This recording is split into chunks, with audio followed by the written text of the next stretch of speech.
जय हिंद दोस्तों, स्वागत है आपका आपके अपने यूट्यूब चैनल पे।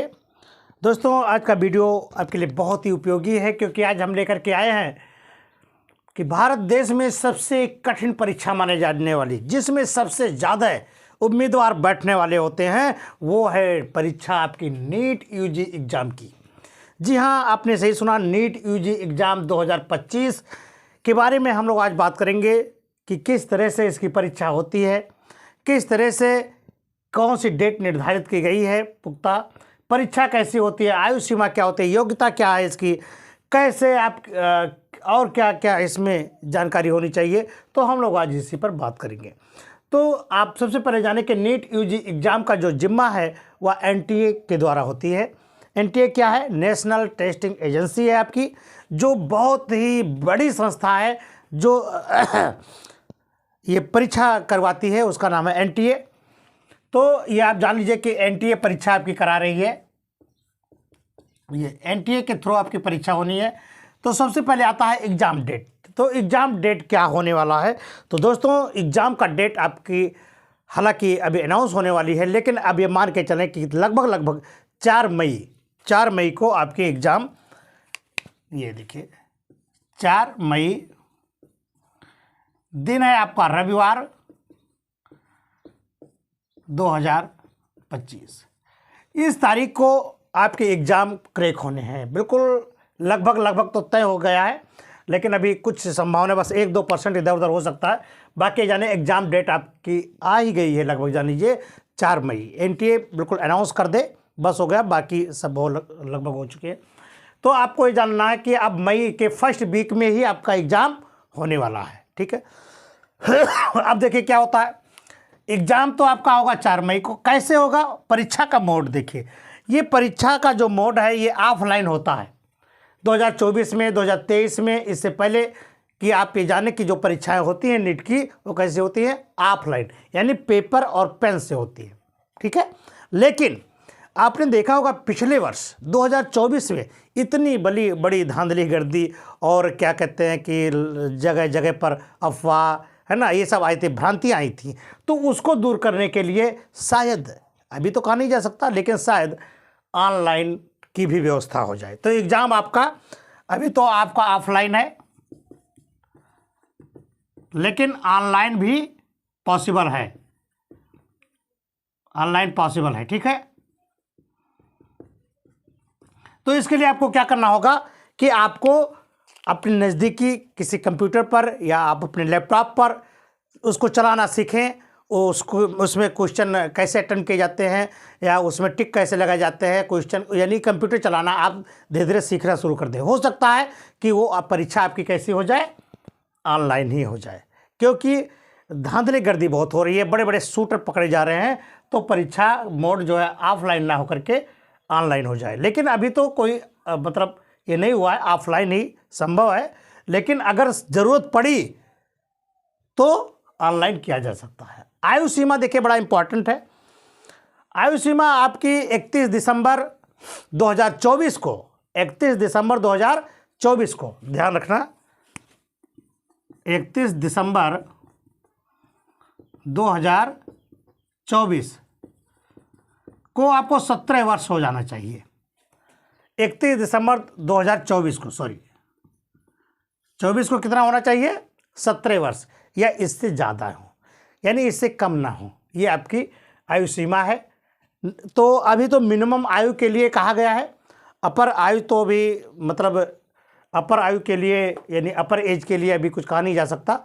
हो सकता है कि आप पे कुछ बाउंड लगा दिए, लेकिन अभी ऐसा कुछ नहीं है। जो मिनिमम आयु है वो 17 वर्ष से कम नहीं होनी चाहिए, और ऊपरी की यानी अपर एज के बारे में अभी नहीं कुछ कहा गया। योग्यता देखिए, योग्यता आपकी 10+2 होनी चाहिए। क्या है? 10+2। 10+2 मतलब कि आपकी 12th की परीक्षा क्रैक होनी चाहिए, या आप इस बार अगर हैं तो भी आप एग्ज़ाम में बैठने के लिए अवेलेबल हैं। और कैसी होनी चाहिए? वो PCB होनी चाहिए, यानी जो आप पढ़ रहे हैं वो फिजिक्स, केमिस्ट्री और बायोलॉजी होनी चाहिए। फिजिक्स, केमिस्ट्री, बायोलॉजी के साथ में अगर आपने एग्ज़ाम दे चुके हैं, 10+2 हो रखा है, या आप इस बार 10+2 में physics, chemistry, biology with English अगर आप अपने सब्जेक्ट में ले रखा है और आपका इस बार 12 है तो भी आप परीक्षा में बैठने के लिए आ रहे हैं, आदत आपको प्राप्त हो जाएगी, आप उसके अवेलेबल हो जाएंगे और परीक्षा यदि आपकी जो ये पंजीकरण होने वाला रजिस्ट्रेशन फरवरी में शायद, तो वो आप भरने के लिए बिल्कुल तैयार हो जाएं। ठीक है, तो ये छोटी सी चीज़ें थी कि क्या परीक्षा मोड का, परीक्षा क्या है, परीक्षा मोड क्या है। अब देखिए परीक्षा कैसे होगी। एक चीज़ यहाँ पर आपको ध्यान रखना है कि अभी तक जो क्वेश्चन पेपर थे, अब हम आप बात करेंगे क्वेश्चन पेपर की। क्वेश्चन देखिए कितने होते थे। क्वेश्चन आपके 200 क्वेश्चन होते थे और उसमें से कितना करना है आपको 180 अटेम्प्ट करने हैं। लेकिन क्वेश्चन में भी बदलाव होने की संभावना है, क्योंकि आपके जो पेपर हैं नीट के वो 2 फेज में होते हैं। ठीक है, उसमें 2 सेक्शन होते हैं, सेक्शन ए और सेक्शन बी। तो सेक्शन ए में आपके कितने क्वेश्चन होते हैं, देखिए इसके 2 क्वेश्चन हुआ करते थे। इसमें एक तो आपका ये है और एक बी है। तो ये में आपको 30 क्वेश्चन दिया जाता था और बी में आपको 20 क्वेश्चन, और 20 में से आपको 5 क्वेश्चन छोड़ देना होता था, 15 अटेम्प्ट करना होता था। तो 30, 15, 45, यानी जूलॉजी, बॉटनी, फिजिक्स, केमिस्ट्री, उसमें 45 क्वेश्चन आपको करने होते थे। लेकिन 30 तो आपको ये सेक्शन से करना होता था और 20 सेक्शन से आपको 20 में से 15 करना होता था। लेकिन अभी बात चल रही है, अभी 100% नहीं क्लियर कहा जा सकता, लेकिन हो सकता है कि अगर ये वैकल्पिक चीज़ हटाई जाएगी तो आपको 200 क्वेश्चन दिए जाएंगे और उनमें से आपको 180 करना होगा। और अगर ऐसा नहीं है तो फेज आपका सेक्शन 1 और सेक्शन 2 में होगा। सेक्शन 1 में 30 क्वेश्चन और सेक्शन 2 में 20 क्वेश्चन होते हैं, उसमें से 15 करने होते हैं। तो ये पहले की बात है, लेकिन अभी भी ये चीज़ नहीं आया है, ये फरवरी में क्लियर हो जाएगा। लेकिन आपको क्या करना है, आपकी तैयारी कैसे करनी है, आपको क्या करना है, उसके लिए देखिए आप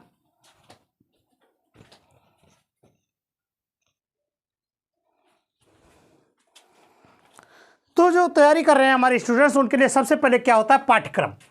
जैसे किसी भी चीज़ को, किसी भी आप अपने लक्ष्य पर जाते हो तो सबसे पहले उसके बारे में जानना होगा कि क्या क्या हमें वहाँ अवरोध होता है। तो सबसे पहले आपको, अगर आप नीट की वास्तविक तैयारी कर रहे हैं तो सबसे पहले आपको सिलेबस जानना होगा। क्या है सिलेबस, तो पाठ्यक्रम की जानकारी होनी चाहिए कि हमारे PCB में या फिजिक्स, केमिस्ट्री, जूलॉजी और बॉटनी, ये फिजिक्स, केमिस्ट्री, जूलॉजी, बॉटनी में कौन कौन से चैप्टर आने वाले हैं और कितने चैप्टर से कितने क्वेश्चन पूछे जाते हैं, ये आपको बिल्कुल ध्यान रखना होगा। दूसरी बात क्या होगा, दूसरा जो आता है वह होता है मार्क टेस्ट। मार्क टेस्ट जो होता है क्या, आप जितना ही क्वेश्चन रिवीजन करेंगे ना उतना ही आपको फायदा होगा। आप 5 साल के, 10 साल के जो पिछले वाले क्वेश्चन है उसको तो अटेम्प्ट करते ही रहे, और जो आपको सीरीज प्रोवाइड की जाती है या किसी कोचिंग में आप पढ़ते हो तो उसमें भी आपको सीरीज दी जाती है, और जो वीकली या मंथली या 2 मंथ पर, 2 वीक पर या 15 दिन पर या 1 माह पर आपसे जो टेस्ट लिया जाता है ना, वो बिल्कुल हूबहू पाठ्यक्रम तैयार करके होल सिलेबस में से दिया जाता है। उसको आपको याद रखना, तैयार करना बहुत ज़रूरी है। देखिए जब भी आप टेस्ट दें, सीधी सी एक बात ध्यान रखें कि जब आपको टेस्ट देना है तो आप ये समझें कि हम घर पर नहीं हैं, अपने कोचिंग में नहीं हैं, अपने रूम पे नहीं हैं, हम एग्ज़ाम हॉल में हैं और यही इसी तरह के पेपर आने हैं। तो टाइम टू टाइम, चाहे वो ऑनलाइन बेस पर आप एग्ज़ाम दे रहे हो चाहे ऑफलाइन पर दे रहे हो, आपको टाइम से और ईमानदारी से पेपर को देना होगा। जब आप ईमानदारी से और पेपर हल करते हैं तो आपकी अपनी औकात पता हो जाती है, आपका कॉन्फिडेंस बढ़ता है कि हम इतने समय में इतने क्वेश्चन को अटेम्प्ट कर ले जाएंगे। और अगर आपने वहाँ चीटिंग की या कहा छोड़ दिया, ऐसा किया, लापरवाही की, तो इसका परिणाम आपको भुगतना होगा। दूसरी बात, एक चीज़ और, अगर आप जो सचमुच तैयारी कर रहे हैं, जैसे तैयारी तो बहुत लोग करते हैं भैया, बहुत से तैयारी करते हैं 8-8, 10-10 साल, 5-5 साल लगा करके आप नहीं हो पाते हैं। बहुत से लड़के ऐसे भी हैं होनहार, पहले में ही, दूसरे में ही आप निकाल सकते हैं, चौथी 5वीं में निकाल सकते हैं। लेकिन मेन चीज़ है कि आपने क्वेश्चन कितनी बार रिपीट किया है, क्वेश्चन कितने ढंग से पूछ रहा है, वो क्वेश्चन पूछने का ढंग आपको समझ में आया कि नहीं है। आपको आंसर देना ठीक है, लेकिन क्वेश्चन अगर समझ में आ गया कि हमसे पूछ क्या रहा है, तब तो आप सही से आंसर दे ले जाएंगे। लेकिन अगर आपने सही से क्वेश्चन ही नहीं पढ़ा, तो जब आप बार बार रिपीट करेंगे तो आपको पता हो जाएगा कि इस बार ये पूछ रहा है, ये पूछ रहा है, इस पूछ रहा है, इस टॉपिक से या इस परिभाषा से कितने क्वेश्चन ये लगा सकता है, कितने क्वेश्चन पूछ सकता है। तो जब आप बार बार टेस्ट करोगे ना, बार बार, तो आपको एक अभ्यास हो जाएगा। तो क्वेश्चन चाहे जैसा देगा, आपका आंसर सही जाएगा। दूसरी बात, एक चीज़ और बात आपको ध्यान में रखना है कि निगेटिव मार्किंग से बचो। निगेटिव मार्किंग बड़ा इंपॉर्टेंट होता है। निगेटिव मार्किंग, देखिए, निगेटिव मार्किंग में आप समझते हैं कि अगर गलत होता है क्वेश्चन तो -1 नंबर दिया जाता है, अगर सही होता है तो +4 नंबर दिया जाता है। ये आपको तो ऑलरेडी पता है। तो माइनस मार्किंग से बचो। आपको समझ में नहीं आता है, वो क्वेश्चन को छोड़ दो। अगर आपने तुक्का लगाया, तुक्केबाजी से आप आंसर दे रहे हैं, तो आपको इसका हर्जाना भरना पड़ेगा। क्योंकि अगर आपने एक क्वेश्चन तुक्का मारा तो उसमें से -1 निकल जाएगा, 4 ही निकल जाएगा, अर्थात 5 नंबर लॉस हो जाएगा। 5 नंबर से आप पीछे हो जाएंगे। और अगर आपका 1 नंबर का पीछे होते हैं, 1 नंबर पीछे होते हैं, तो 5000 रैंक, लगभग 5 से 7000 रैंक आप पीछे चले जाओगे। किसके कारण? एक तुक्का के कारण।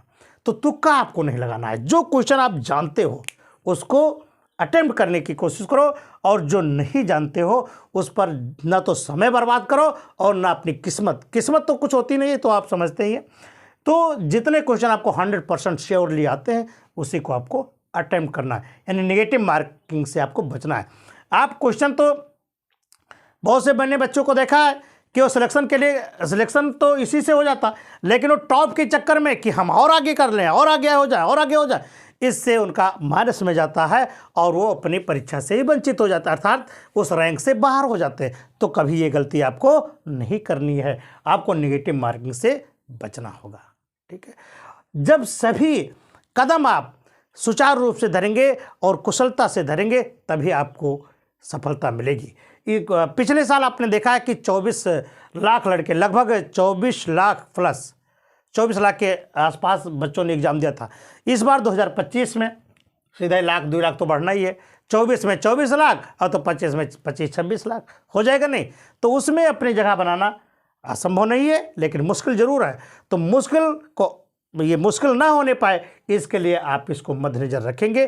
तो हम चाहते हैं, भगवान से प्रे करते हैं कि आप लोग का सिलेक्शन अच्छा हो, अच्छे मार्क के साथ आप प्रवेश लें, और आपका जो सपना है नीट में MBBS करने का, एक बेहतरीन डॉक्टर बनने का, वो आप अपना सपना, अपने माँ बाप का हौसला जो आपके ऊपर बनाए हुए हैं, वो आप उन पर खरे उतरें और अपने आप जो है मकसद में कामयाब हों। यही उम्मीद के साथ धन्यवाद। जय।